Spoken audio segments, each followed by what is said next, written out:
This episode is brought to you by Americas Rehab Campus. Get on the road to recovery with the best rehab in beautiful Arizona. Dial 1-833-272-7342. That's 1-833-ARC-REHAB. Ladies and gentlemen, you are now tuned in to the Archer.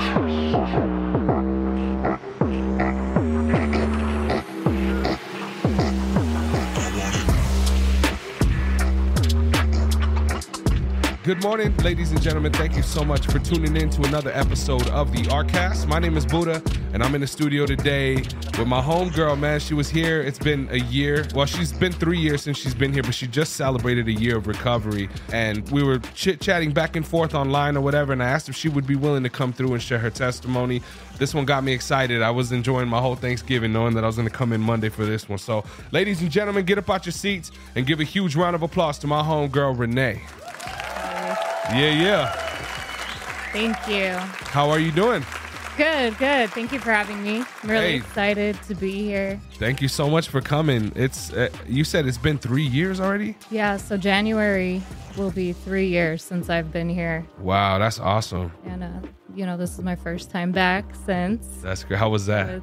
It's kind of surreal. I'm like, wow, this is where it all started for me.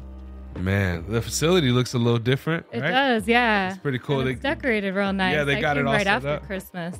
Yeah, no, they got it all set up. Yeah, no, it's crazy. I mean, the timelines for me get a little blurry because we have, so many people that come in on like a yearly basis, but you are definitely one of those that sticks with me. You know what I'm saying? Yeah. And I remember you had a love for music, especially like for hip hop music and everything. Yeah. And I just remember looking online and seeing that you were doing really good. And it just, that's cool to see. Yeah. That's what's up. Yeah, I mean, sometimes we kind of put up a front online though, Yeah. Because I was doing really good.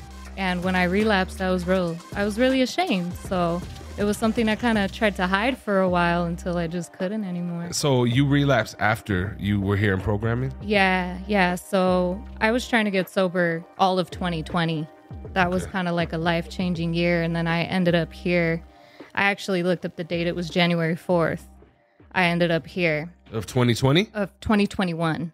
Oh, yeah, okay. Early 2021. So 2020 was the life-changing year. So we had, my brothers and I always drank together. We had like the whole party vibe. We were always in the studio drinking, and like an altercation broke out, and my brother and his wife ended up in jail that night, and they ended up taking like my nieces and nephews. Yeah. DCS got involved, and it was really close. Like I was really close to my brothers.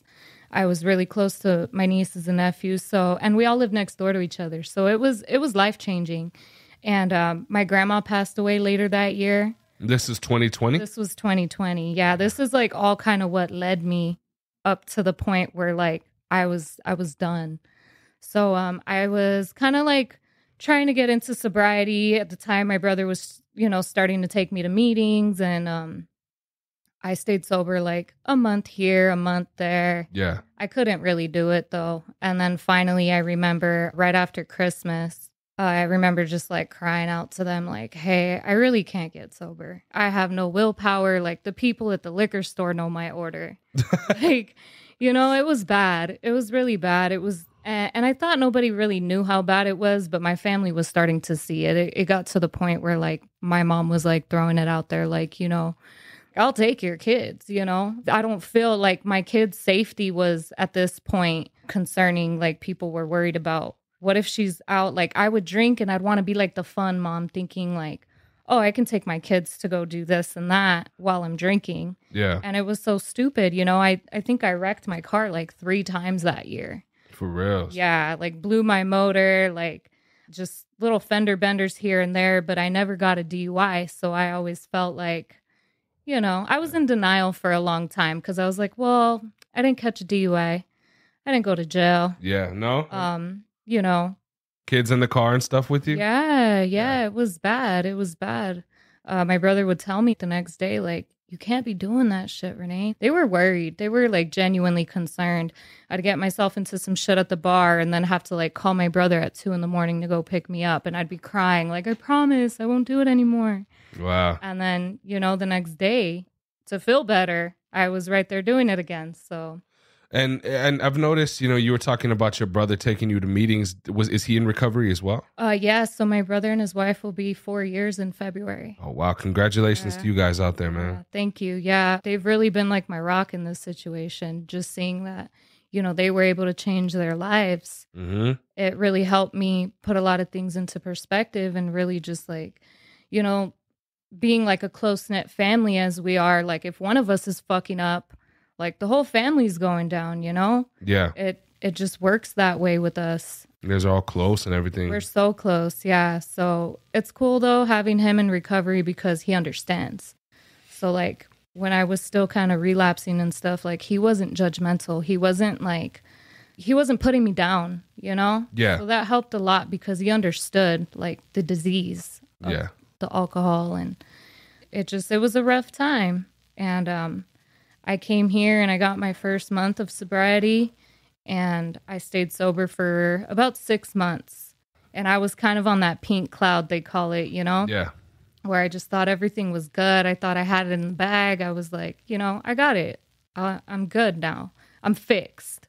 I'm not in recovery anymore. One-stop shop. Yeah, like some people, like I'm a recovered alcoholic. Like you're never recovered. Yeah. That was my first mistake, was thinking like I was good. I didn't need to go to meetings anymore, and I didn't need to actively, stay in recovery, because like my sponsor now tells me like this is a patient disease. It's ready for you when you're at your most vulnerable points to come back. Yeah, and that's crazy. A scary thing, when you think about it. You're never really safe. Yeah, you're not. And I mean, it's man, I mean, I think too, like, what would it have been like had your brother never been into a treatment facility? You know what I mean? At those times where you needed him the most, when you were going through it, it took somebody who had gone through those struggles to break that generational curse, to like, it's like you help one person and then you help another person type of thing. Yeah. Like, that's pretty cool. Yeah. I mean, at the time, that was probably the worst thing that had ever happened to us. Yeah. Where we realized like we had a problem. And at the same time, it became a big blessing. Oh. As hard as it was so hard to deal with. Like when I was here, they were still dealing with this DCS case. Yeah. And it was like probably like the worst of the pandemic too. So like visitations were not happening. Yeah. Like the world was like shut off. It was depressing as fuck, It really was. It was. I lost my grandmother in 2022. And not 2022, but 2020 as well. Like the same year you did. And that whole year was like a blur. Luckily, my wife and I had just gotten back, we'd gotten closer together and stuff. We were living together again. But man, I mean, it was just, we were cooped up in this house. It wasn't much bigger than the studio. Yeah. And we were in just this little house with our 2 kids, like struggling to get a desk and like not knowing what the hell was going to happen. Yeah, having a homeschool. It was weird. That was a weird ass time. It was weird. My kids were homeschooling when I was here too. And I remember feeling so guilty that like I had put that responsibility on like my mom and my sister. Yeah. My sister was like 16 at the time, 17, and she stepped up as like a mom to my kids. So I'm really grateful, I had a really good support system, and I didn't even see it at the time, like how great everybody was being towards me trying to put my life back together. Wow. So Renee, if you don't mind, I have some questions like about your past, like growing up and things like that. So I noticed that you said you had siblings. How many siblings did you grow up with? 4. 4? Yeah. So I have 2 older brothers, and then I have a younger brother and a younger sister. Okay. Who I helped raise. They're 10 years younger. So for a minute, you were the only girl. Yeah. Wow. Yeah, okay. And I'm the middle child. I got that middle child syndrome. It's all right. Yeah. Hey, that's what's up. And then did you have both of your parents growing up as well? I did not. No. Oh. So my dad was not around. He lives in Mexico. Never really got to see him growing up. Maybe here and there. I don't have very many like memories. Mm-hmm. I did have a stepdad who stepped in when I was like 8. I want to say 8, 9. And we didn't have the best relationship growing up. Yeah. So that kind of made things difficult, kind of put me in between like my mom and him. My mom trying to defend me and arguments. And it was a little toxic. Yeah. No, I feel you. Yeah, it was a little toxic. It's different because I mean that's like with the parent you kind of bounce off of like, well, I get this shit from him and I get a little bit of this from her, but the step parent it's difficult, you know. I kind of experienced the same thing. Yeah, you know, he was actually like my uncle's best friend growing up, so he was real close in the family. Pretty much aside from my mom, like all my aunts and uncles and cousins, like we're all addicts of some sort. Yeah. Alcoholism runs deep in the family from my grandpa, you know, that was passed down. It's kind of just a generational thing. Drinking was normal. Yeah. From when we were really young. I want to say like 10, 11, we were already like finishing off their beers. Dabbling. Yeah, you know, they'd toss their cigarette and we'd go pick it up and finish it. And then weed came into play and then Coke. And it just from there spiraled. It's funny how you said it's a patient disease because it really is. And it doesn't, I think that's one of the trippy things about it too, is with every story, the shit starts off fun, right? It's like, fun. You're smoking, you're drinking, you're having a good time. But it's weird because it's like a dichotomy. Like it lifts you up, but as it's lifting you up, it's removing layers from you. Like, and little by little, it just takes over until one day you're like, holy shit, where's everything gone? You know? And who am I? Yeah. And like my morals, everything. I was selfish in my disease.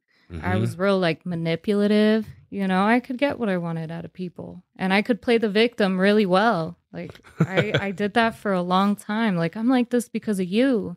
Yeah. So. And do you think the situation with your pops was one of the reasons that you used to drink and stuff too? Just kind of feeling like a void almost? Yeah, for sure. Like I remember being probably like 12 or 13 and asking my mom like, hey, can we go look for him? Yeah. You know, like we spent days in Mexico, you know, we couldn't find him, but I remember just feeling like that void my whole life. Like my brothers had their dad. Okay. He was always there for the holidays. I mean, my mom and him weren't together, but he was present somewhat. Okay. And when my stepdad was in the picture, you know, my mom had 2 kids with him. So I was like, not only the middle child, but I was the only one without a father. So that kind of fucked with my head a little bit. I kind of always felt like on my own in a sense, you know, like I'm the only one. So were your brother, were their dads active in their lives? Were you guys all kind of on the same boat? My brother's dad was more of like a seasonal kind of dad where he was here for like birthdays. He lived in Nogales. My family's from Nogales, Arizona. So he lived out there, so he was here on birthdays, holidays, you know, and he was always real nice to me, too. I remember, like, thinking when I was little, like, God, why couldn't he have been my dad, too? Yeah. You know, then we all would have had the same dad. Everything would have been great, but it didn't work out that way, unfortunately. Man. And as far as, like, schooling and stuff goes, were you pretty decent in school? I was really good in school till about middle school. And that's when I started, you know, smoking weed.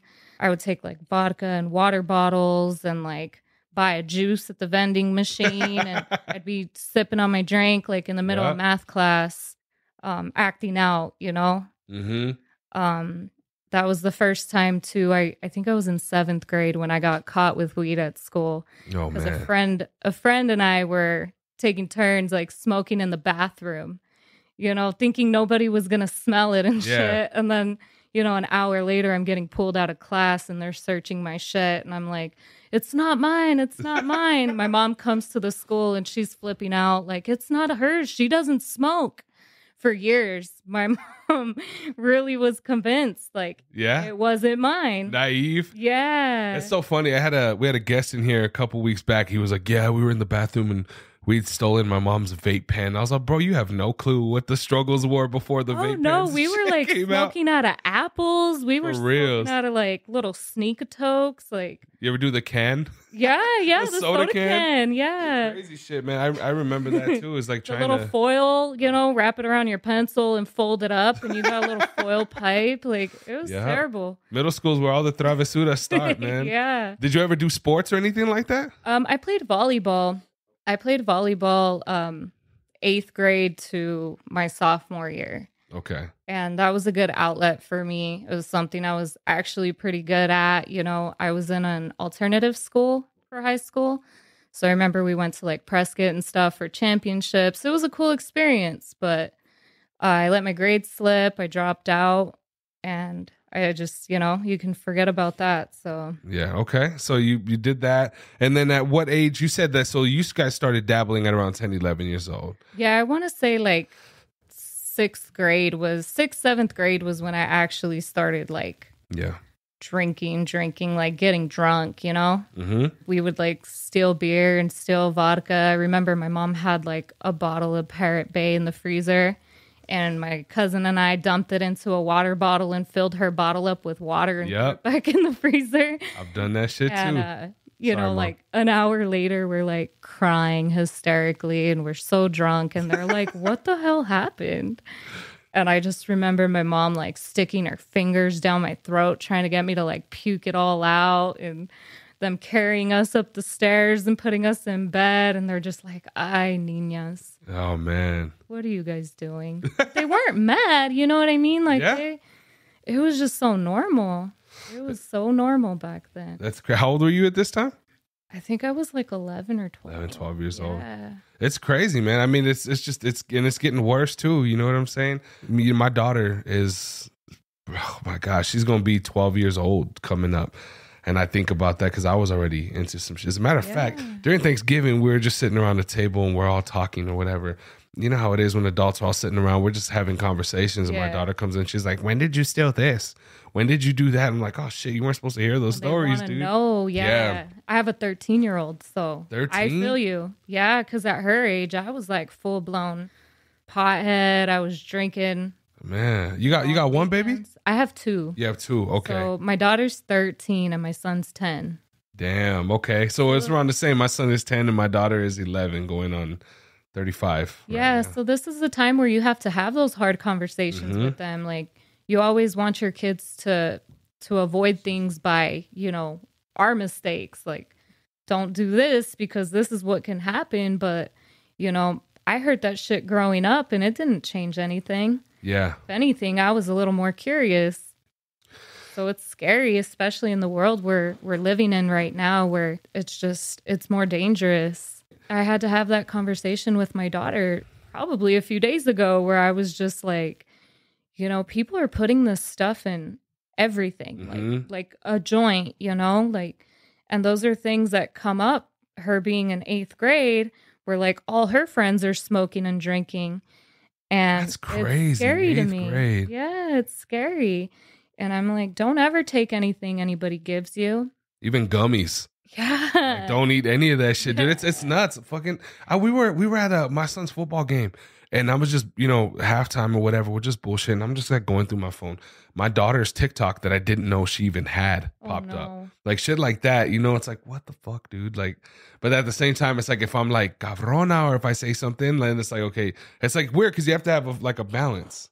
Yeah, because you want to be their friend. You want them to trust you and tell you things, but you also don't want to be like a Napoleon and shit. Yeah. That's hard. So, no, I mean, that's crazy. So, I think we all go through that young, causing issues. We all start or whatever. At what point in your life when you started coming up, do you feel it was starting to become a problem?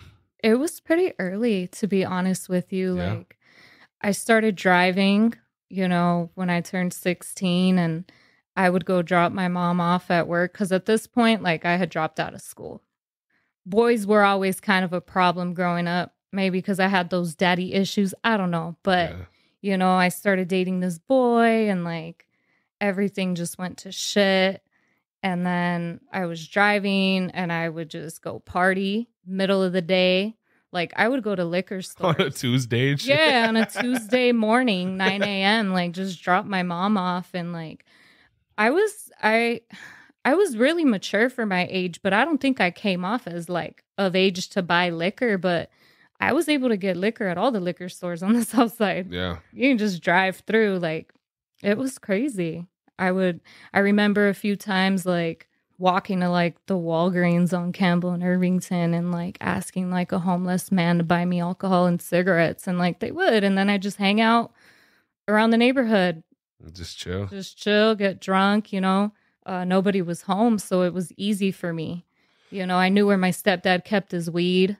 Yeah. He always kept his cigarettes on the TV. Like, It was just easy. Was music always a part of your life, like the studio, stuff like that? It was. So around the same time, like 16, my brother was actually doing music.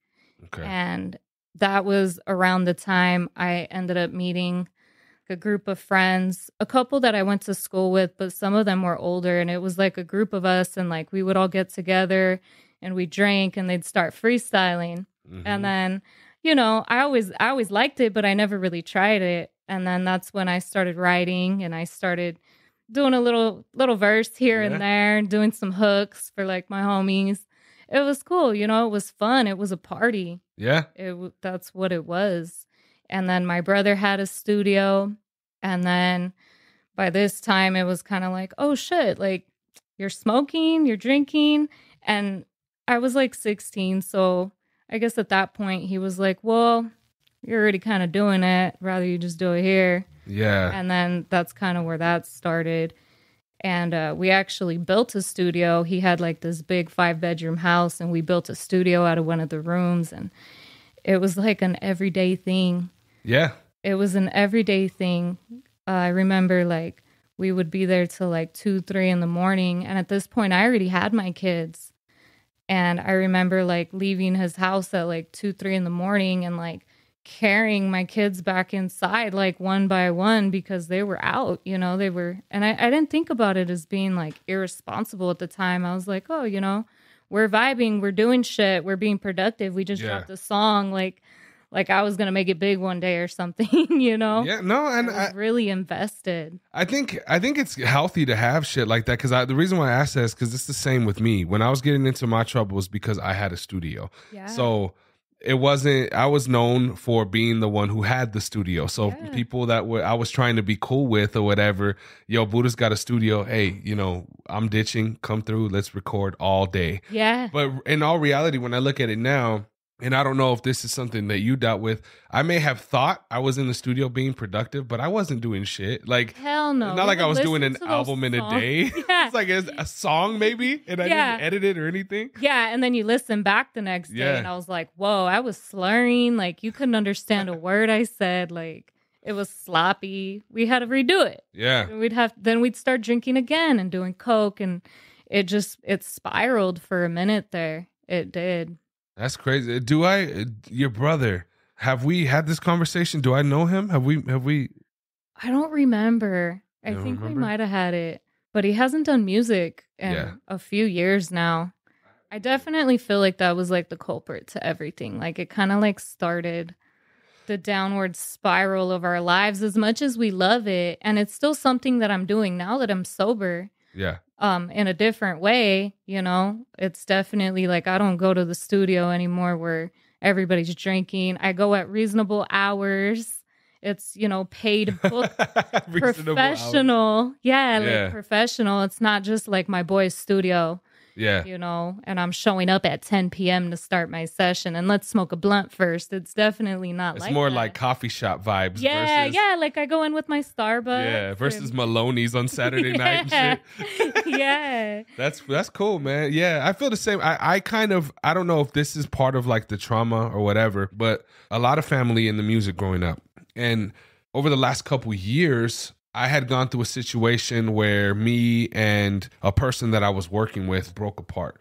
I don't know what it was, but dedicating so much time to this dream, it was very selfish for me too. Putting so much time into the music, having that thought in the back of my head, like, yo, once I do make it or once something like that happens, then it's not going to be in vain. Everyone's going to be fucking kissing my ass, and everyone's going to be grateful that I put in so much time to sacrifice. But it's weird because it's like, it is all kind of like, I hate saying it because I don't want to sound like a dick. I'm not like some bitter ass person, but it's like, it almost is kind of like bullshit in a sense, the way that I was doing it, because it was just revolved around me and selfish and shit. And I think the reason why I bring that up is because of what we talked about before we even started. You had said like, I was here, but I was only here for alcohol. I was only here for like cocaine and alcohol, and you know, and I think there's a lot of things that could take you down that spiral. Oh, for sure. Not just alcohol. It's not just the cocaine.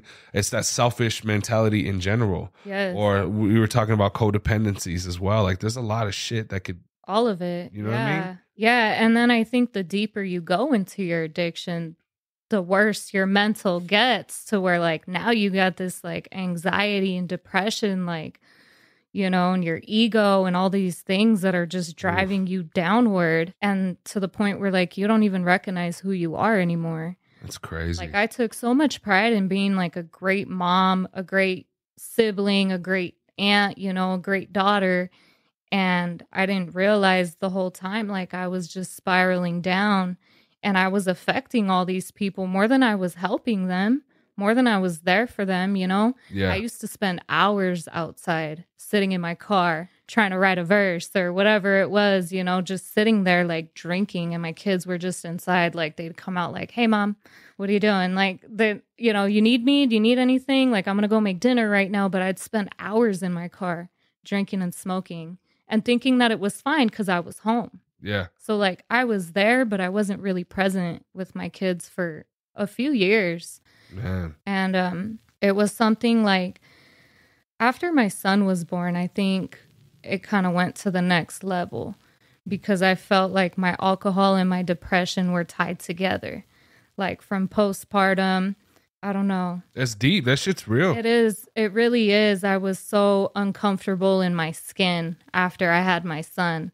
I remember like getting drunk and crying because, you know, dumb shit. My pants didn't fit me, or because my son's dad got to go out and do a show and I'm stuck with this newborn and a 2-year-old. Because when I was 16 and I met this group that I was, you know, doing music with, my son's dad was one of them. Okay. And he was dope. He could freestyle for 10 minutes and not fuck up once. Maybe that's who I remember us talking about, because I know we had a conversation. Yeah. Okay. I mean, he was so dope that I wanted to be part of that. You know, I felt like with them, that was somewhere I belonged. Yeah. You know, I didn't have a lot of homegirls, and I just, that was something that I dove into without thinking it was going to affect me. You know, the whole partying, like we were, you know, taking ecstasy on the weekends, and we were just, it was just bad. But at the time, I was young. Yeah. Did you guys ever get married or anything? No, we didn't. So, you know, we kind of had like a thing for like a year. I'll kind of go back to actually, because I kind of stopped at like 15. Yeah. So like my alcoholism was already like in full force. I remember this one time, and it was Halloween, and I was like dating this guy, and we were drinking during the day. I had my mom's car. I had barely like got my permit or my license. I don't even remember, but we ended up so drunk, and he had a friend in the back seat, and him and I started arguing, and he jumps out the car. And we're on like Park and Drexel area. We're not in a great neighborhood. In the moving car, he just jumped out? I stopped, and he got out. Well, he gets out of the car like in an argument, and his friend's still in the back seat. And I just, you know, I'm driving down, and I'm like, I don't even know where the fuck we're going at this point. But his friend gets this bright idea to like get me out the driver's seat so he can steal the car. So he pulls a knife out, and he's like fighting me to, you know, jump in the front and kick me out of the driver's seat. And I'm like holding on to like the top of like the door. At this point, the door's open. He's trying to kick me out, and I'm drunk as fuck. It's Halloween, and it was probably like 5 or something, because I remember people were starting to trick or treat pretty early. And I remember like this guy and his wife come running, and they kind of like scared dude off. So nothing ended up really happening, but at this point, like cops get involved. My mom comes, and I'm sitting on the side of the street fucking crying. Wow. And they're like, yeah, they knew I was drunk. They were like, had you been in the vehicle, like you would have been charged with a DUI. And I'm 16. And I was like, fuck, you know, but I was still playing that victim card, because I'm like, well, this traumatic thing just happened to me. Like, it's not my fault. But I was drinking. So it was like a little loophole because you weren't in the car when the police came? Yeah, the keys were not in the car no more. The car was off. I was sitting on the curb. Damn, that's lucky. Yeah, so I got away with that, you know? And I just kept kind of doing shit like that. And those are just people you were mobbing with that day? Yeah, like I didn't really know the guy that I was with. The guy that was in the back seat. I didn't really know him. I was drinking. And I didn't shady care. Ass people how that There's come so around. many shady people. Because then even after that, you know, like I kept drinking. I remember getting like my first job and living with my mom. My stepdad and my mom had actually split at this point. So like we moved to some apartment and it was like me, her, and my brother. And I got a job and we were like splitting everything 3 ways. And I remember just feeling like I need to get the fuck out of here. And I was 16. And I had a friend who I had worked with who had gotten a little apartment in like the same complex we were living in. Mm-hmm. And she was having a hard time. So she wanted to go back to her mom's. And I was like, well, I'll just take over your apartment. So I move into her apartment. And I think I'm like the shit or something because I'm 16. I got my own place. I got my car. And everybody's like, you think it's fucking easy being an adult? Like, it's not. So in my head, I'm like, oh, I'll just show you guys. Yeah. So I'm doing it. I'm living in this little 1-bedroom apartment on the 3rd story. And my mom ends up moving into a smaller apartment right across from me. So we're like literally our buildings are facing each other. And she's like here on the 2nd story and I'm up just across. And so I'd have parties like every day. I'd have people over. We'd be drinking. My mom would come out like in the middle of the night fucking screaming. My friends would be like, hey, your mom's outside. And she'd be like, you know, like trying to scold me because I was underage, but I was already in my head like an adult. Like, I'm out of your house. Don't tell me what to do. That's true. You had your own apartment. Stubborn. I was really stubborn. And I remember like I would get robbed all the time because I'd be so fucked up. I would be like blacked out drunk and I'd wake up and like jewelry would be gone or like, you know, my fucking iPod. I got home one day, my fucking TV and my PlayStation were gone. Like, damn, that sucks. You know, just little things like that were like, they should have been red flags. It should have been like, hey, maybe I need to like chill out, but I didn't learn. So we just kept partying and stuff. That was the time I met like my son's dad, and he actually went to prison for 2 years. And I was like 16, 17, I met my daughter's father, who was 10 years older than me at the time, and became like really codependent on that. Ended up pregnant at 17. So your daughter's your oldest, right? She's okay. 13 now. So I ended up with like my daughter's dad, and it was a really bad relationship, like from the jump, because he was 10 years older. He thought he could like control me and tell me how to be an adult. And it was just not a good situation. And we ended up splitting while I was pregnant. So I'm barely, you know, turning 18. I'm barely becoming an adult. I'm like 6-7 months pregnant with my first kid. I was working at a Denny's. I was going to Brookline College for pharmacy technician, trying to like make this change in my life because I'm going to be a mom. Those commercials got you. Huh? Yeah. I just went in for information and I came out like fully signed up, financial aid, everything. Like they would not let me walk out till I signed up for something. Man. And I remember dude making a joke too, like, oh, it's a 9-month program. And he was like, oh, you know, you'll be fine as long as you don't like get pregnant or something and have like a kid in between, because that's like the time frame of a pregnancy. Yeah.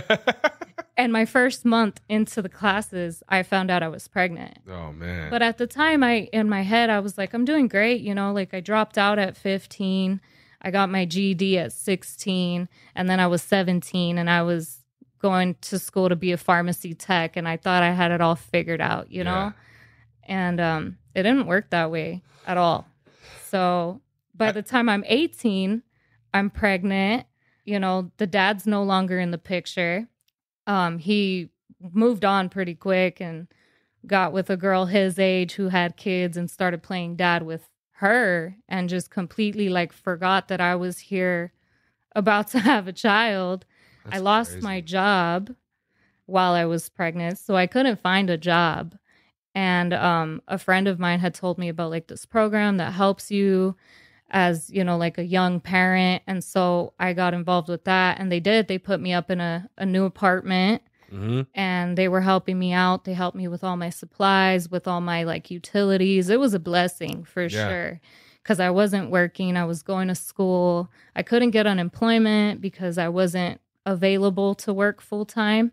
So it was like I had to have this kid and then try to get my life together quick. Man. So it was rough. I saw a picture, and I think this is a very important part of your story. It showed like a pile. This dude is standing on a pile, not you know how ladders go straight up, but he's standing on a pile of ladders, like a whole bunch of them just piled on top of each other, and he's trying to look over a wall, right? And it said like, you know, if you could reach your potential and be so much higher than you are now if you knew how to utilize your resources. So this dude, instead of putting the ladder against the wall and getting over and jumping over the wall, he just has them all piled up. And I think that's a very important part of your testimony, is the fact that you were a single mom trying to figure this shit out on your own, and you have all these generational curses that it's hard to navigate through it when no one in your life has navigated through it before. Yeah. So it felt like all odds were stacked against me from the beginning. Man, that's rough. And even listening to that, did your mom know how old this dude was? You know what? She did. Yeah. But like I said, I was a very like manipulative person. Yeah. So I was able to convince my mom, even at 16, 17, when I met him, that he was a great guy, which... And you think about it now, if your daughter was 16, 17, hell no. Dude, like, ain't no fucking business with a 20-some-year-old dude. You know what I mean? No, not at all. And that's what's crazy too. Like, I don't blame my mom for a lot of shit that happened to me. Yeah. But I think my mom was more focused on being the friend sometimes, that like she wasn't hard on me as a mom, you know? Yeah. Or like I don't know. She basically like, I was probably the worst one out of the 5 of us, because she tells the kids how I was so stubborn. Like it was my way or no way, you know? Shout out to my mom. I know you're listening. I know you're thinking the same shit, because she says that all the time. Hi, Antonio. He was the worst one. Yeah, I was the worst one. But you know, though, I think my mom, it didn't matter, though. So this is the thing. It's like with my mom, she could tell me till she's blue in the face, don't touch that. I remember, perfect example, she making cookies during Christmas and shit. She pulled the thing out, don't touch it, it's hot. My dumbass goes and touches it, and then I'm crying for like an hour. Yeah, exactly, right? So it didn't matter what she said, because I was going to do what the fuck I wanted to do anyway. Exactly. I've always been that way. But I think the beautiful thing about being independent and being a hardhead is that when you finally do learn your lesson, you're never going back to that shit. It's like it becomes embedded in your brain, like we don't do this no more. Yeah. You know, so I mean, I think there's good and bad that comes with it, because my daughter is very independent, right? Mm-hmm. But I always think of my mom. My mom was just like me too, and I know she doesn't want to admit it, but you're listening. I know she was just as bad as I was. Yeah, if not worse. My mom was 16 when she got married. Okay. 17 when she had my brother, my oldest brother. Wow. So I kind of did fall into that same pattern, you know? The only thing was I didn't get married. Yeah. I moved out on my own, and I did it all backwards, but... It's so hard. Like, you know, going back to we're talking about with the resources, there are resources out there to help, you know, young moms and to help, you know, people that are looking for that help. But it's really hard to navigate through that, you know? And I don't know. I kind of feel like being an adult does suck. But if you're on point and you're doing things the right way, it's really not that bad, right? So you had all the ingredients. You had all the fundamental ingredients. They were just a little bit mixed up at that time. Yeah, my priorities weren't in line for sure. So throughout like my whole pregnancy with my daughter, I was sober. Okay. I dabbled with a little weed here and there. You know, I was convinced it wasn't that bad. Yeah, it'll keep her anxiety down. When she's older. Yeah. I'm dealing with a lot of pressure. So I was sober. That was probably like the longest stretch of, you know, sobriety that I had was my pregnancies. Because then after I had her, I started drinking again, started partying again. I was pretty depressed. I mean, a single mom at 18, that's not really how you picture your life. That's really hard. It is. It was. And so I just kind of fell right back into it. And I remember like moving into like this little duplex where my mom and my brother lived. And so I relied on them a lot to like help me. I would like, oh, come on, I need a night out. And I'd leave my daughter with my mom. And I wouldn't come back until the sun was up, you know? And there was times when she'd be like, where's your car? And I'd be like, I don't know. I'll find it tomorrow. Someone's house. Yeah, come back barefoot. Where are your shoes? I don't know. Fucking covered in bruises, looking like a hot mess, you know? Wow. And that happened for a while. And then I got home one night and my house was like completely ransacked, like door kicked down. I'm talking like they took everything down to like my microwave. Like I had this Jeez, man, I had this 1-year-old baby in my arms, and I'm coming home from work, and everything I had worked for was gone. And my house was like completely destroyed. Every cabinet, every drawer, every door, everything was just thrown everywhere. Like maliciously? Yeah. Did you ever find out who it was? No, I didn't actually. I didn't. But it had to have been somebody close enough to know I wasn't home, close enough to know my brother wasn't home. It just seems a little excessive. Like, you're going to jack my shit, fine, but don't fuck my shit up at the same time. Yeah, you know what I mean? It was just, I felt my privacy had been so invaded. Like, I didn't sleep good. That's when I got my first gun after that. Oh, man, I couldn't sucks, sleep. Dude.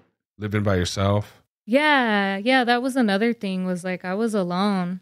That's why I stayed so close to my family. That's why I lived next to my brother. I've lived next to my mom and my brother almost since I was 16.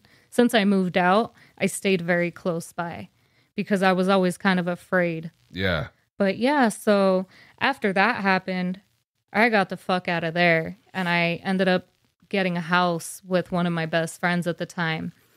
And we moved right next to the liquor store I had been buying alcohol from since I was 15, you know? Yeah. And we would walk. We'd walk up to like the little drive-through window and they'd be selling us bottles of vodka. Never like occurred to them, maybe these girls are young. I don't know. But I remember when I finally turned 21 and I said something, like I went in there and bought some liquor and they were like, oh, you know, they thought I was older. Yeah. And then I think he kind of realized, like, oh, shit, like, I've been selling this little girl. Damn. Because I had been going there for years at that point. Oh, well, loyal customer. Here you go. Yeah, here you go. Pick whatever you want on me this time. That's crazy. Yeah, so that house was where it got pretty bad because at the time, my son's dad had gotten out of prison. So he got out of prison and... you know, he was trying to get on his feet and I knew he had been through a lot of shit. So like I wanted to help him. Yeah. And it was hard as a felon to get a job. So I remember him like, oh, I'll just get a little Coke to sell. And that was like, hey, that was mistake number one. No judgment. When you get that, when you're living in that life, I mean, you can't clean up a mess if you don't see it. Yeah. And I didn't see it. I just, you know, thought it was easy money, whatever. And we ended up doing most of the Coke that we bought. Of course. You know, we basically just had enough to get more and then did that too. So that didn't last very long. And he started drinking pretty quickly after he got out. And things were getting really bad. And then I found out I was pregnant with my son. So then I was like, all right, I'm done. You know, time to get my shit together again. Yeah. So here I am with a 2-year-old and then pregnant at 21. And I remember the day we left the hospital, he stopped and we bought a 6-pack of beer and like a little 4-pack of like the Bahama Mama, like the Seagrams drinks. And he's like, I got the kid. And I'm like, I got the alcohol. And this was the day after I had my son. Like this was straight from the hospital on our way home. Because I wasn't like breastfeeding or nothing. You hadn't drank? No, and I hadn't drank my whole pregnancy. So the day I got home, that was the first thing we did. And I should have known then, you know, like, all right, maybe you got a problem. And no, it just kind of continued from there. And it turned into like DV when my son was like 8 months old. I get home to like my house is a wreck and there's like 40s of Mickeys thrown all over the place and he's drunk with his homie. And it turned into an argument where it got physical and we both ended up in jail that night.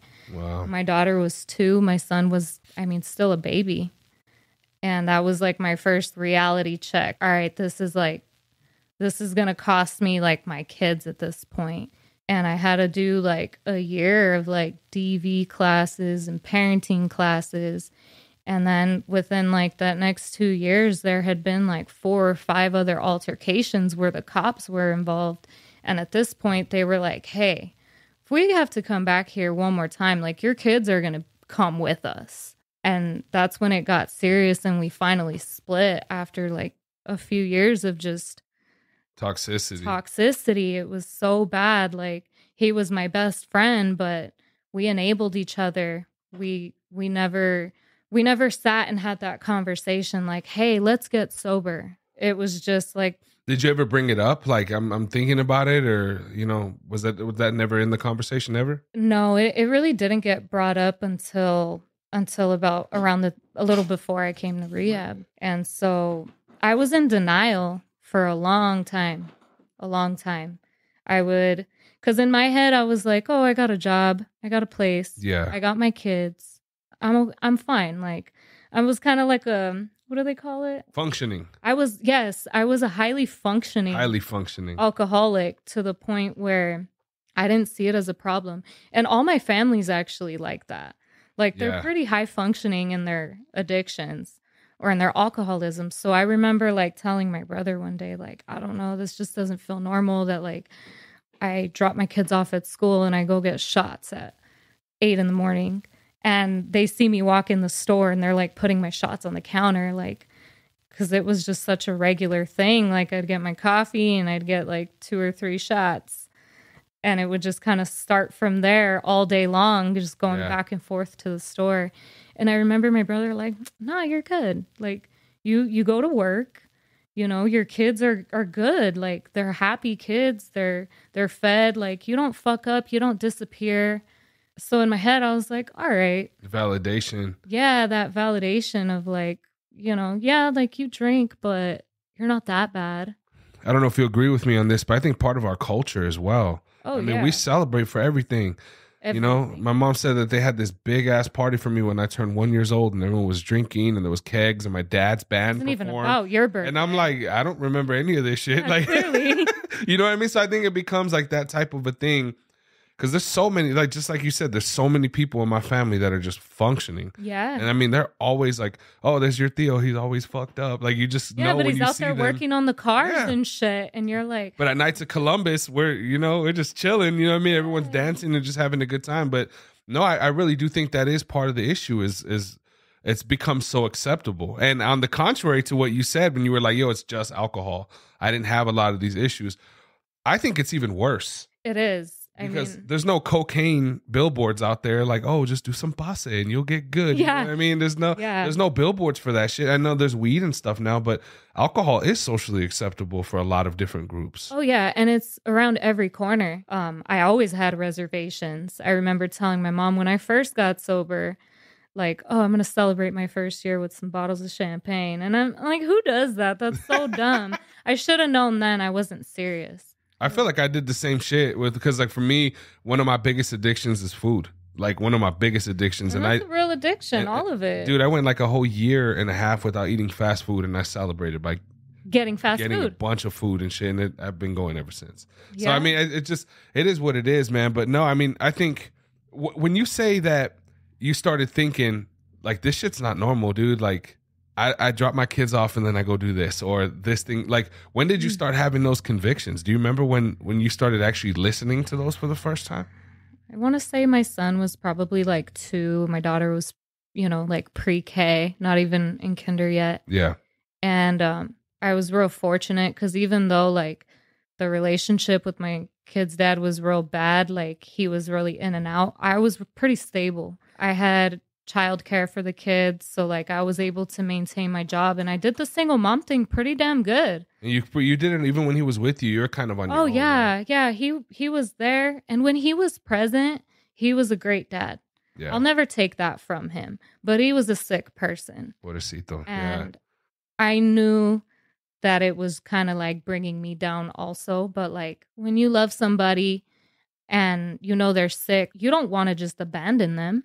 Yeah. So I stuck around for a long time knowing I should have left, knowing that should have been something I put behind me. Did you feel like it was also beneficial to have him around for your son or your daughter? I did, because I wanted to break that curse. Yeah. I wanted to have that family, so bad to the point where like I would pick him up drunk on Halloween just to have him there. Yeah. Even though he was, he wasn't in a good state of mind.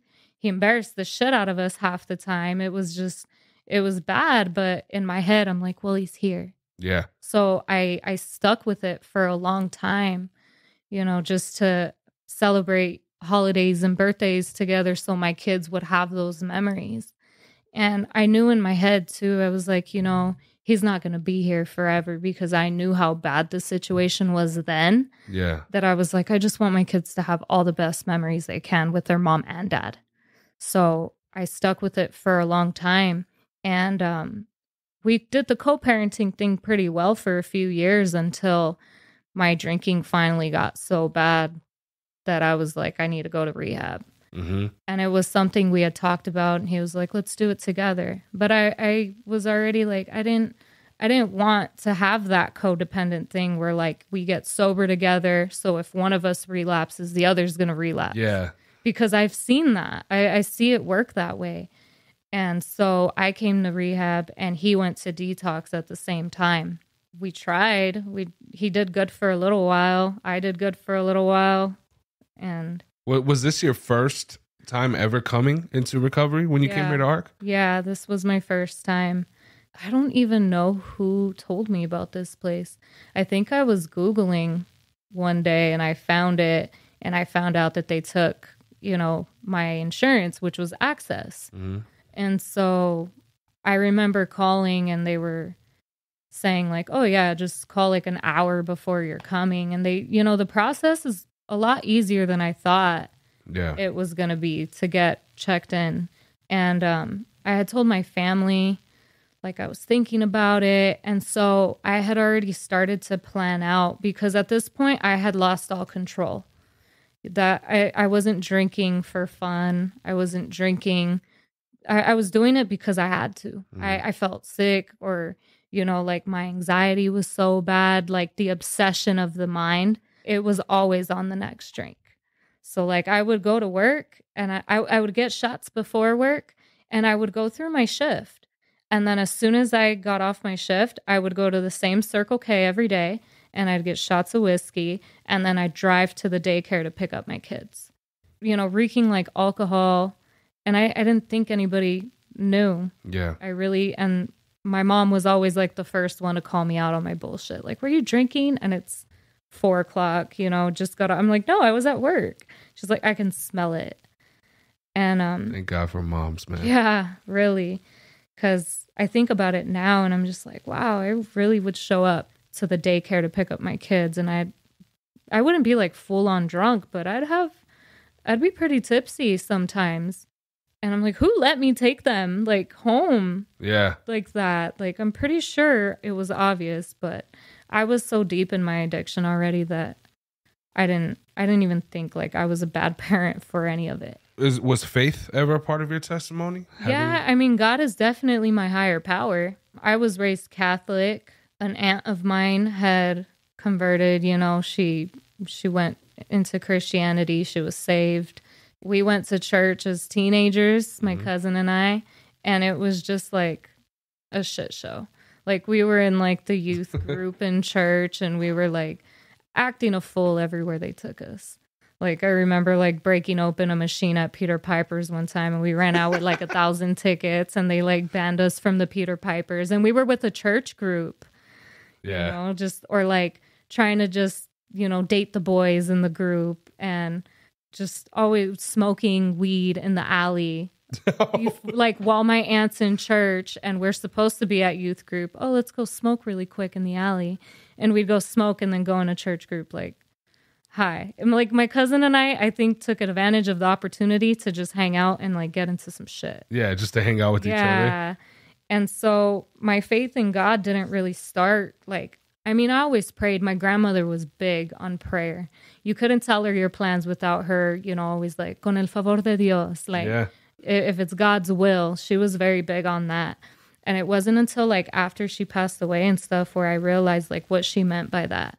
Once I was in recovery and, like, man, thy will be done. I think that's so dope. My will. I think that's a beautiful thing. I think of my nana. She had, when you went into her room, dude, like the corner of her room, she had like almost like a shrine. Like we never celebrated. Yeah, we never had Dia de los Muertos or anything. Mm-hmm. That was kind of like a foreign thing to me. I didn't hear about that till like Coco and all those things. Me neither. Yeah. You know what I mean? But she had pictures of her mom and her dad, and my Tio Tony, who I'm named after, passed away, and just everybody there. And I remember religiously, my grandmother every morning would wake up.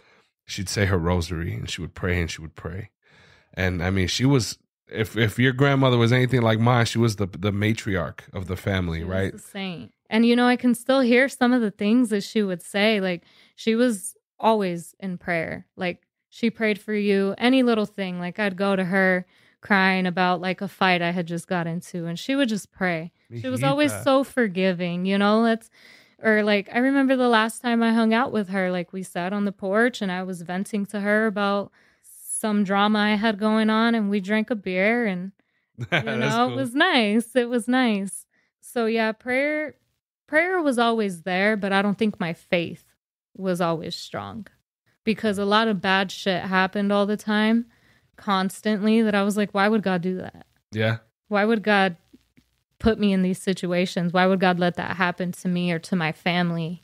So that's also been kind of hard. That's something that, over the last year or two, that has become part of my life, where like I'm back to saying prayers every day. That's awesome. And having those, like, my relationship with God is very personal. I don't go to church, but I don't feel like that takes away, anything from my relationship with him. So yeah, no, there's a lot of similarities. The same thing. I was raised Catholic. I was even an altar server, and then my uncle converted to Christianity, was saved. Wow. As a young man, we would go to the youth groups all the time at Calvary. I went to Calvary West. Oh, really? But yeah, no, it didn't really start coming into effect into my life until I got much older. And now it's like you see those moments, you're like, damn, dude, like I wish I could have dove into that a little bit more with my grandmother and talked to her about that. Or it's just weird. The dynamic is just so different, But when you came here to ARC for the first time, like you said, that you started listening to those voices, you started kind of paying attention. You hit that rock bottom after your grandmother passed. Is that when it really came? Is that when things started to change? Yeah. So going back to 2020, like the whole DCS thing in the family happening, and then my grandmother was sick. She was in and out of the hospital, and then she kind of passed away suddenly. Like nobody saw that coming. Like, she was sick, she was in the hospital, but she wasn't dying, And then from one day to another, she passed away. And same. It's crazy. It was because she was the strongest person I knew. Like, she fought, So my son's dad had just gotten out of jail for like maybe the fourth time, and he was actually there for me at the time when she passed away. And then we started drinking together again. And then that's when I started having this idea. Like, at first it was trying to get him into rehab. I think that's kind of where I started finding rehabs to go to. I tried to take him to like the Gospel Rescue Mission. Yeah. And this was during the pandemic. So they had this thing where like you could drop off and check in, but you could not leave for like 30 days or something. And he was like, I can't do that with the holidays, then I won't see the kids. And so I was like, okay, well, let's do this after the holidays. And throughout the holidays, like, I was still just getting fucked up. And I remember being drunk and like telling my mom and my brother and stuff, like, I think I need to go because I can't stop. I can't stop on my own. And I knew I had to be like a good example around like, the fact that my brother was fighting this DCS case. I'm like, the kids can't be coming home to like a drunk aunt next door. And, my kids are now scared of this shit. Slowly, my kids were starting to lose respect for me.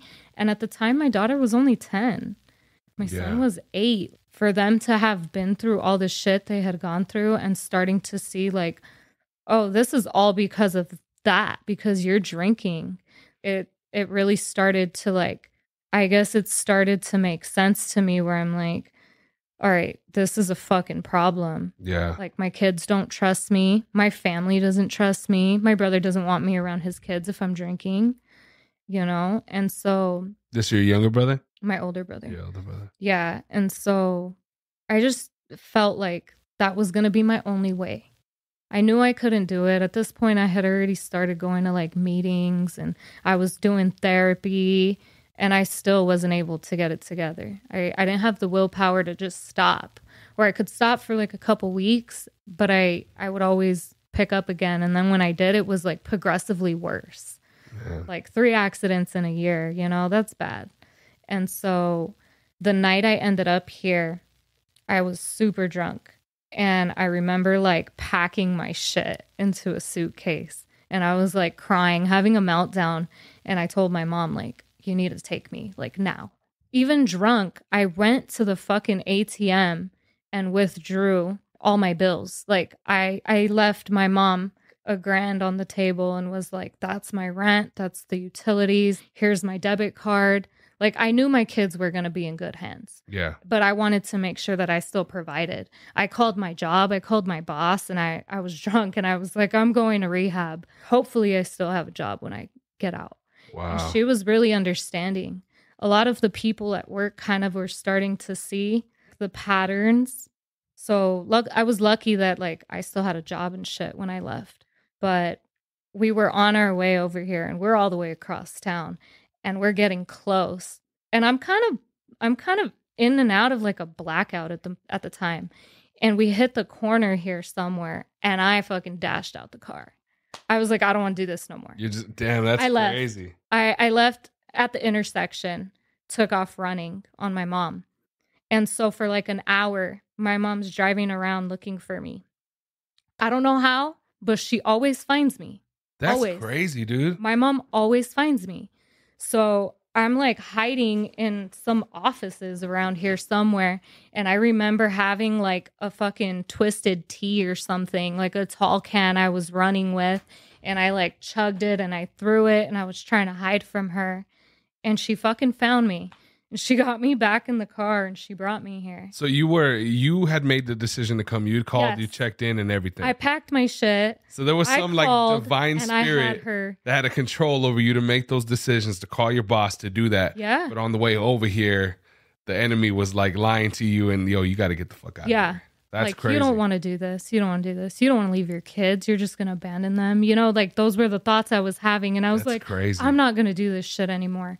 And I did for like an hour. She was out there looking for me and I was drunk as shit. I don't remember actually coming in those doors. I don't remember any of that. So I do remember going into detox and they couldn't even get me into detox because my BAC was so high that I couldn't even do my intake. Wow. Like I couldn't sign. They were like sobering me up, giving me food and drinks, like trying to, and they had like a little recliner couch like this that we're sitting on in there. And I had to actually sleep it off for a few hours. Yeah. In their intake. Yeah. It was bad. I've seen those. It's been a while since I've been in there, but yeah, they have to sleep that shit off sometimes. I had to sleep it off before I could even sign myself in. Wow, that's crazy. I was crazy. So intoxicated. I remember the first time I called my mom when I was here after, I think I was in detox for like 3 days before they moved me out, you know, into the room. And my mom was like shocked. She was like, I cleaned out your car. And she like filled a plastic bag. I mean, it had to have been at least like 30 empty shots, just shots of whiskey. It was like unreal to her. Cause I think for the first time she realized too, like, oh, this is pretty bad. This is worse. Cause I tried to play it off for a long time. And so you've seen the Jungle Book, right? Yeah. So I always go back to that analogy. Remember when King Louis's castle's like falling on his ass, like he's trying so hard to hold the pillar up. You just see all this shit falling and eventually it just like crushes him. Yeah, that was definitely where I was at. Like a house of cards, it just came blowing down. Yeah. That's nuts to me, like that part of your testimony, to hear that, especially that you were drinking and thinking so clearly of being able to like, yo, I can't do this shit no more. There was so many nights. So my thing was either sit in the car and drink and smoke and do coke. By yourself? By myself. Wow. Or with a friend. Or once that was done, I'd move it inside and I'd be in my bathroom because that was the only place I could smoke in my house was my bathroom. I'd open up the window, turn on the vent, and I had this huge mirror in the bathroom and I would sit there and like look at myself and cry. Because I was so depressed. I was so angry at the person I had become. That there was so many nights. I was so lonely, you know? Yeah. And I really felt like I was in this disease by myself because a lot of people didn't even know I was struggling with it. You know? And I knew that was my bottom. it didn't take, like, I feel fortunate to where it didn't take me like losing my job and shit to realize like this is my bottom. Yeah. But it was my bottom because I was on the verge of losing my kids. I knew I was next. It's nuts. I always go back. I don't know the scripture off the top of my head, but where it says there's a way that seems right to a man that leads to death. And when you said every time that you started picking up the bottle again, everything got progressively worse. It was like almost like because God is my higher power too, right? And I feel like when he's ready for you to make that change, when he's ready for you to like finally start listening, he's going to do what he has to do to knock you on your ass. And I think it's those people. It's unfortunate, you know, but some of the people that we were talking about earlier that you said are just like really bad in the streets, fentanyl, stuff like that. I mean, eventually, their life gets taken away. That, you know what I mean? Like, had I not quit when I did, I'm sure that would have led to the same, you think outcome. About it, your babies get taken away from you. There's a whole other reason for you to be depressed. Now it's like, yo, try this shit. Exactly. And I've seen that. I've seen it happen. I've seen it, and it breaks my heart, because I feel like growing up, like, it wasn't perfect. We were fucking broke, but we always had that unity. Like, our family was always so close. Yeah. So that was all I really had growing up.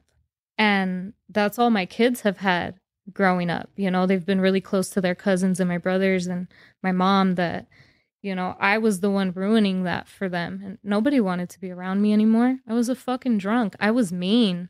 I would flip out. I would say That's shit crazy. Like that apology list the next day was long as fuck, trying to make amends for the shit I pulled the night before. And I didn't even know half of it until I was hearing what I did, Yeah. And so, yeah, when I got here, that was a wake-up call. And it was a big blessing, too, because I met some great people. I was thinking clear for the first time in a long time.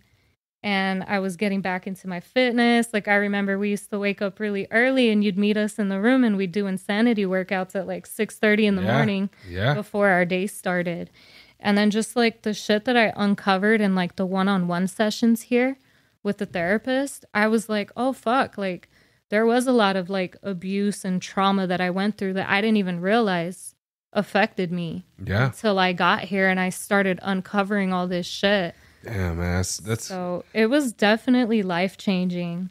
It really was. And when I left here, I did stay sober for 6 months and then I got into a relationship. And the guy that I got into a relationship with was an alcoholic. To my surprise, I went right back to what I knew. So you, I'm sure you believe now in like a spiritual warfare. Oh, right? For sure. It's like the devil's fighting for you, the enemy's fighting for you. Oh, for sure. So to me, that's one of the easiest ways, and I've seen it so many times. I always go back to this story. I don't know whatever happened to this woman, and I pray for her. Actually, I haven't prayed for her in a while. I need to pray for her again. But she was on her last like CPS thing, which is like if she didn't get clean, she was going to get her kids taken away. Like indefinitely. Yeah. And I remember her talking about how she loved using heroin because it made like all these things like incredible. She was like, she was talking about that. And I remember being like, dude, like you got to get your shit together, bro. Like that's not normal. Like, and she ended up leaving here with a guy. She left. She was already in the residential and she had left here with a guy. And I know that her kids got taken away from her, and to me, it's like, it makes perfect sense. You're doing good. You're doing your thing. You're finally getting this sense of like, all right, I'm going to be the mom that I know I can be. I'm going to be the sister and the tia that I know I can be. I'm going to do this. And here comes the devil to test you. And here comes this dude. Yeah. Yeah. And it's disguised as love or, it just comes in all these different disguises where you think it's something that's going to be better for you. That's crazy. It is crazy. It sucks. And so that was my first, like when I got out of rehab, I didn't go to gas stations. If I had to put gas in my car, I was putting my debit card in, at the pump. I wouldn't go inside because that was a trigger for me.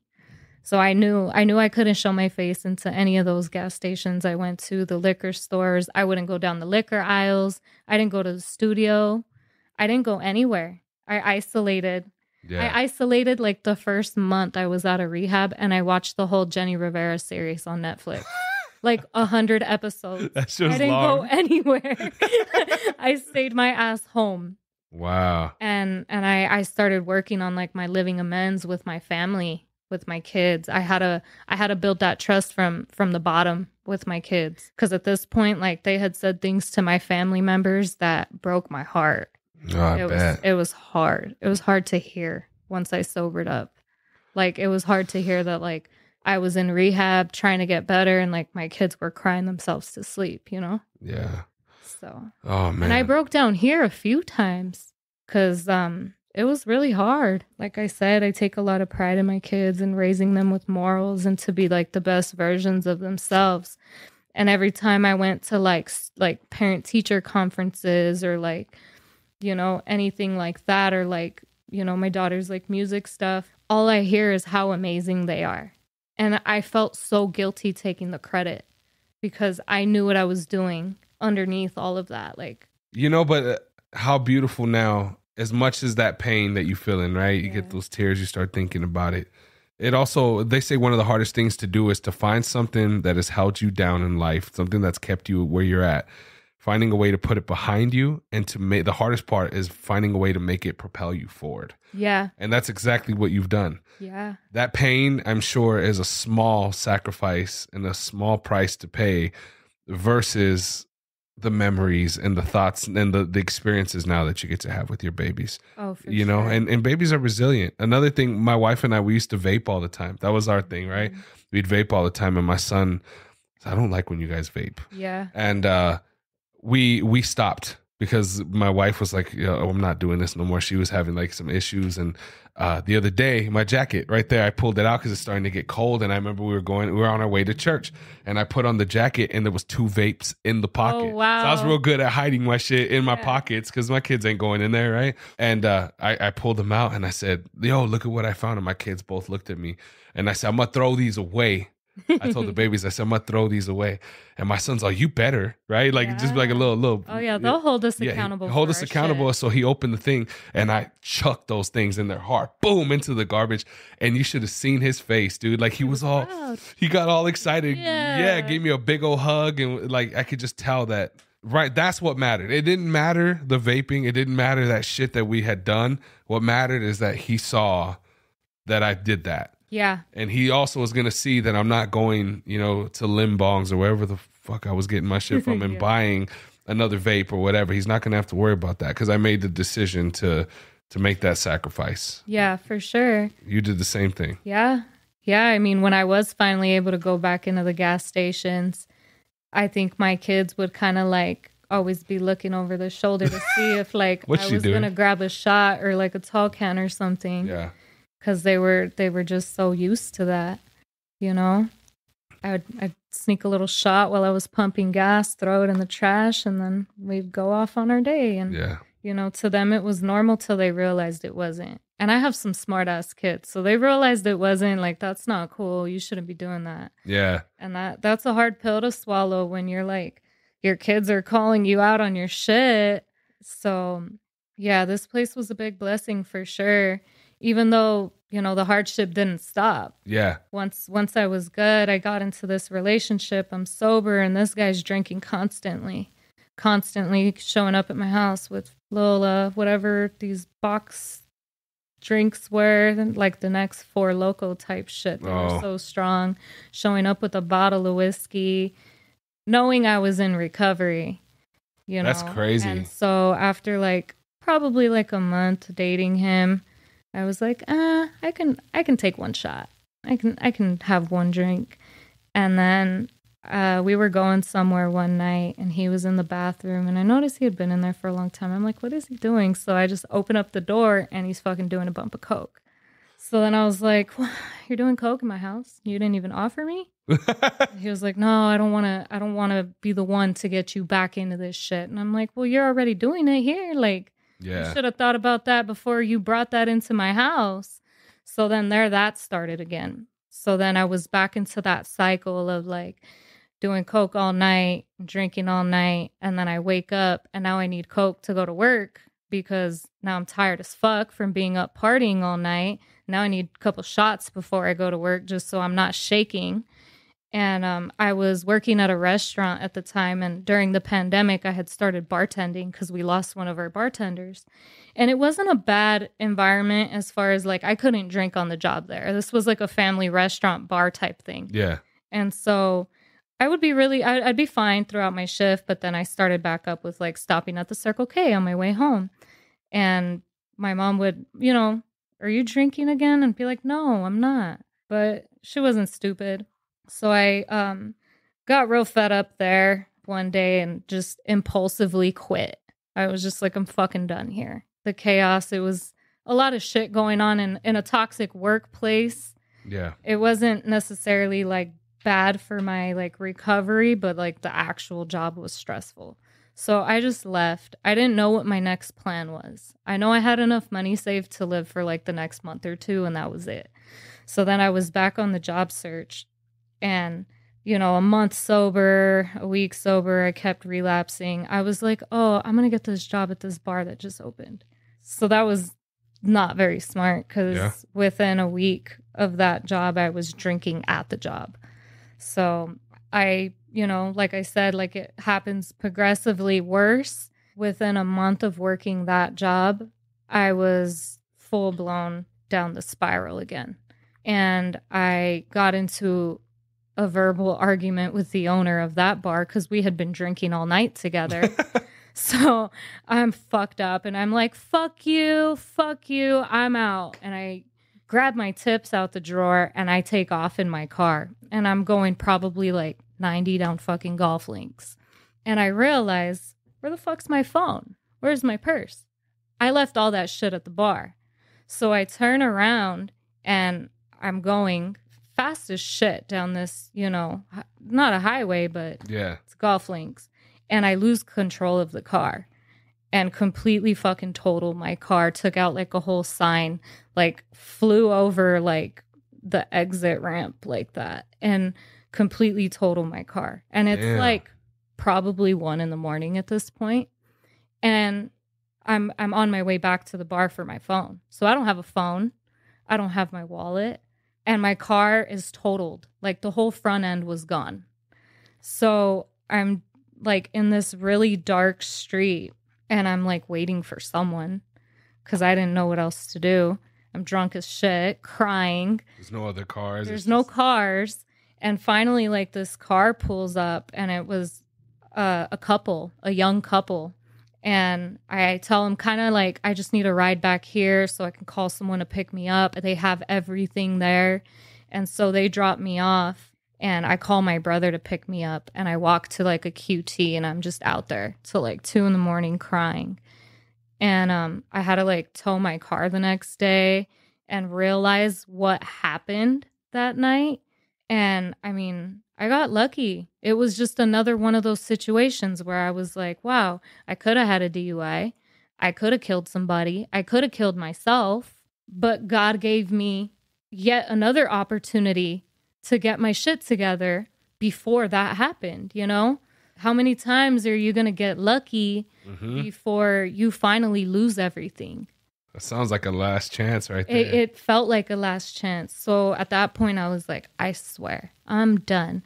I go back to the AA program and I get sober for about 2 months. And I go work at another bar. And I'm like all into my sobriety. Like, yeah, I'm a bartender, but I don't drink. Don't buy me no drink. I'm going to save some souls over here tonight. I'll take the money. I'll listen to your fucking problems. I'll pretend like I'm having a great time. But I'm not going to drink. And I did that for like a month. And then I fell back into it. And then at that point, I was like shutting the bar down early so I could go with my customers to another bar that was open so we could keep drinking there. So I wasn't on the clock, Yeah. And so it got really bad again. And you got your car back and everything? So my car, I didn't have my car for like a year. It sat there. And my brother was like, I can fix it. It's going to take some time. So, yeah, I didn't have my car for a while because it was in pieces. I mean, we had to rebuild it. It still looks pretty beat up, but it runs now. So I have to look at that though every day too, like that reminder, just the fact that like in my head, I was so done. I was done. I swore to my kids. I swore to my family. And then I started again, and it was depressing. It felt like every time I drank, it was just a shit show because I was just emotional. I was mean. I was angry. You didn't even want to. I didn't even want to do it anymore. I didn't. I was so miserable. And every like relationship I had been in was toxic. And I always like blamed the other person. And I didn't really look at myself. I'm a fucking mess too. Like I'm the one who needs to get my shit together. And so I ended up like getting back into recovery, and I was doing really good. I ended up getting a house with a friend of mine who was also in recovery, and we were doing great.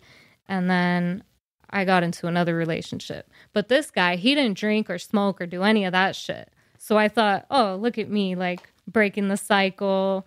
And the first fight we got into, I was fucking drinking.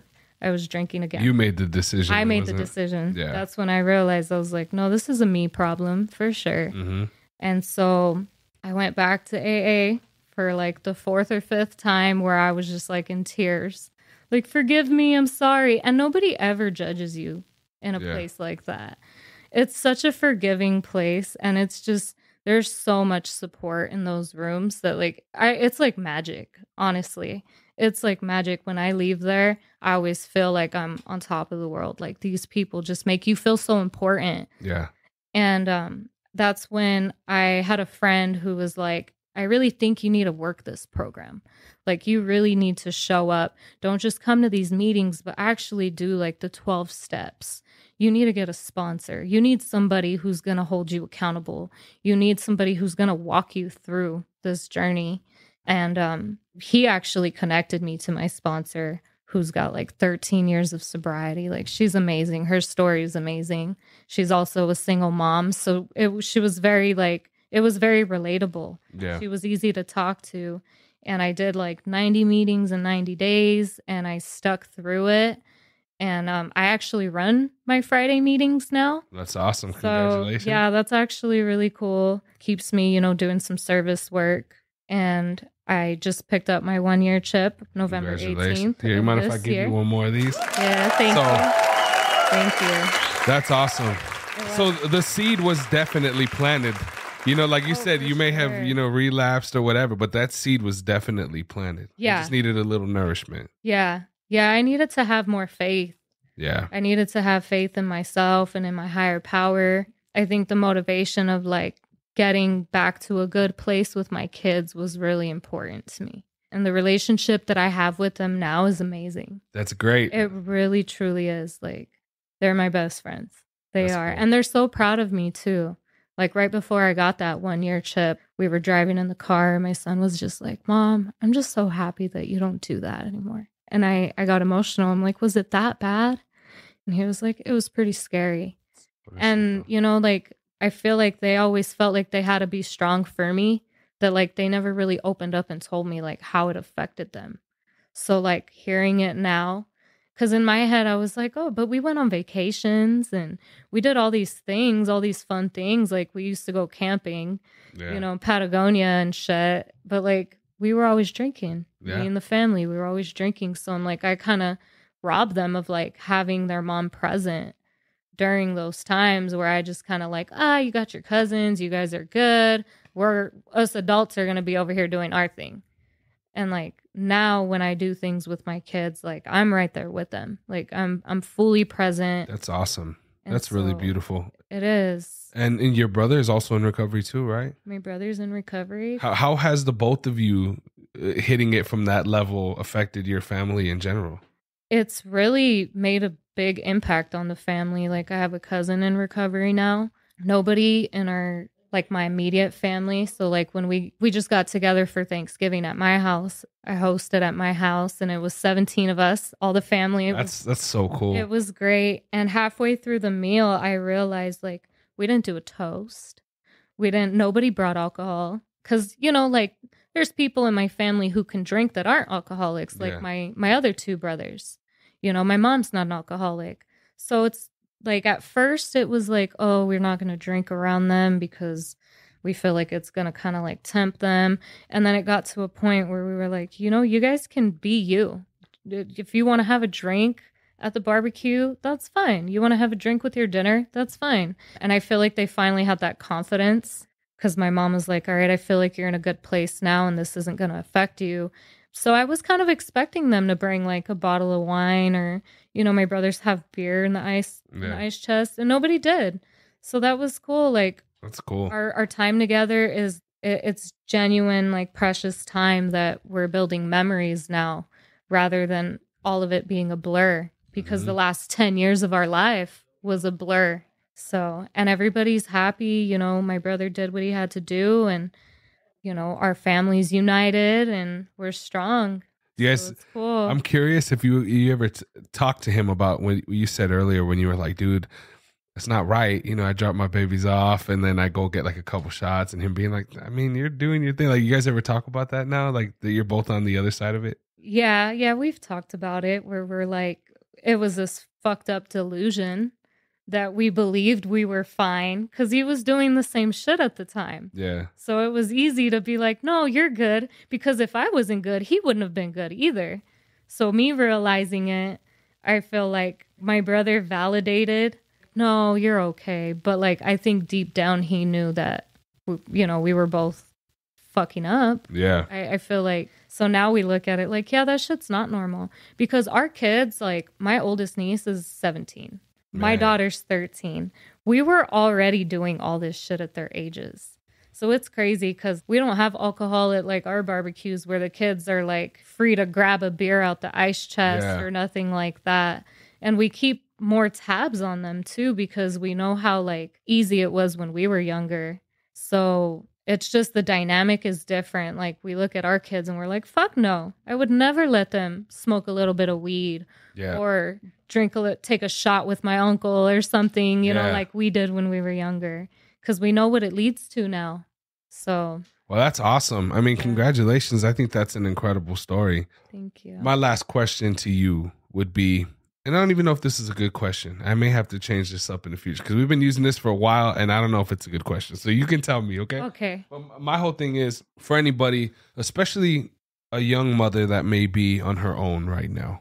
Is there any type of advice or anything that you could give somebody that's in that same predicament that you were in that would give them a little bit of hope? For me, I had to go through it, but I feel like for someone else, my advice would be just to never give up. You know, don't give up. If you feel like you need help, don't be embarrassed, you know, because I was embarrassed for a long time. I didn't want people to know that I was doing all these things. I wanted just to have that. I wanted people to have that idea like I was good. I had my shit together. But like, honestly, had I just put my pride aside and asked for help, I could have gotten that help a long time ago. Yeah. I could have. There's help. There's resources. Take those tools out of your toolbox. Yeah, absolutely. Because there's so much help out there. Like even a program like this, you know, I think a lot of people think like rehab is expensive, but a place like this like is covered through government insurance. Yeah. This is definitely something to take advantage of. And I'm so grateful that I did because it changed my life. Even little things in this program, like not having my phone for 30 days. Isn't that's like, I look back at that. The people I met here, the friendships that I had built here were all based on face-to-face interactions. You weren't sucked into like social media or like trying to take pictures and capture the memories. Like it's all just in my head, all those memories and all those like cool moments. There's a lot of help out there. You just have to be willing to do the work.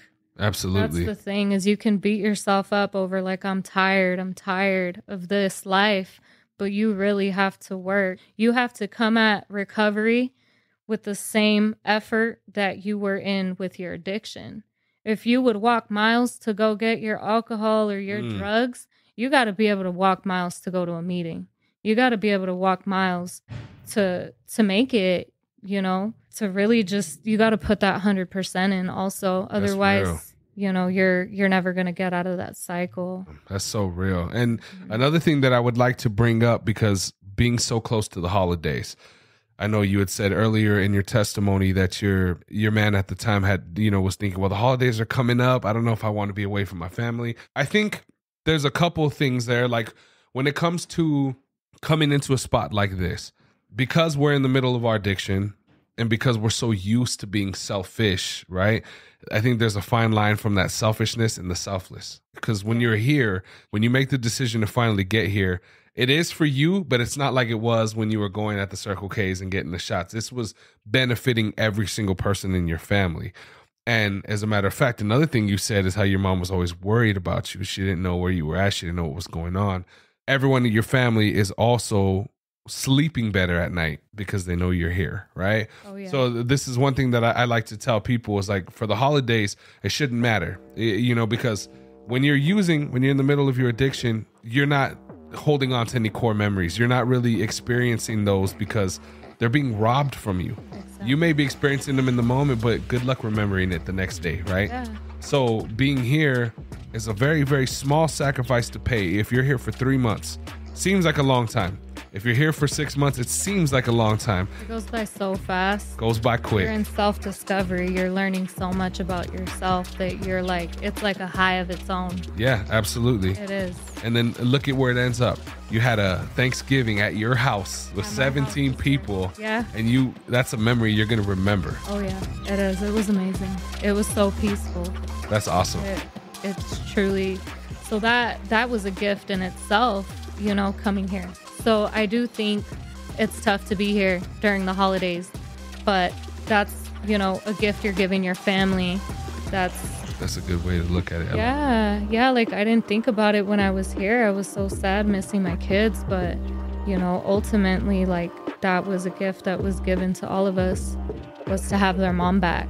Yeah. Like you're gaining something. You're gaining parts of yourself that you lost, and it's just, it's an amazing journey. It is. Man, well, thank you. Thank you very much, Miss Renee. Ladies and gentlemen, get up out your seat, man. Give it up for Renee one last time. It's been a true honor to have you on the show, my friend. Thank you so much. I appreciate it. For everyone who's listening out there, please, if you guys wouldn't mind sharing this with a friend or a loved one, somebody who is either in recovery, who wants to learn more about it, or maybe somebody's trying to make a change in their life for the first time. I want to thank you guys all for the continued support. If you guys are interested in coming on the show and telling your testimony, I'm going to leave all the links to everything in the show notes of this episode. You can hit me up directly and we'll get you scheduled here, ASAP. But for everyone else who's out there, man, I continue to pray. We continue to pray for you that you guys continue to keep doing your thing, man, that the Lord keeps speaking to you and that you guys are able to get control of your life. For everyone else who's out there, man, take care of yourselves, take care of each other. Much love and God bless. We'll see you on the next one. Peace.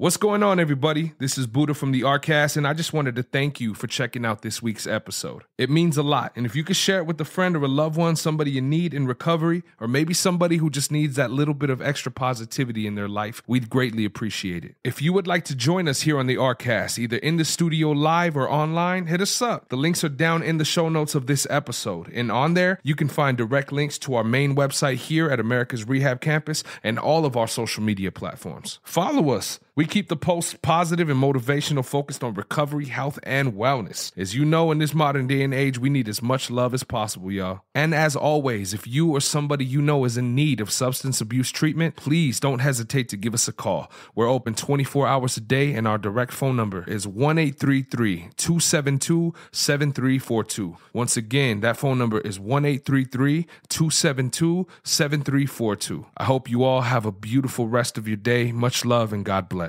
Peace.